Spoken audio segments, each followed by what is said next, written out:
অবস্থান করছে।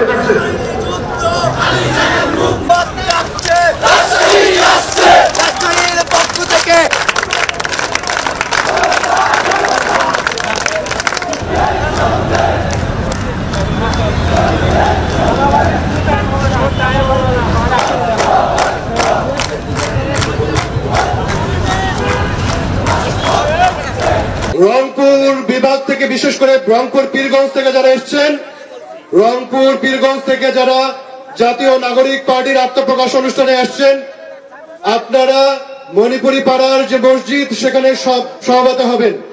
রংপুর পীরগঞ্জ থেকে যারা এসছেন তারা সমাবেশ স্থলের পাশে মণিপুরি পাড়া মসজিদের ওইখানে জড়ো হবেন।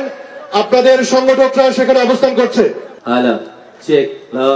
প্রতিদিন এই ধরনের আপডেট নিউজ দেখতে ভিডিওতে একটা লাইক দিয়ে চ্যানেলটাকে সাবস্ক্রাইব করে রাখুন, তাহলে প্রতিদিনের আপডেট নিউজ সবার আগে দেখতে পাবেন।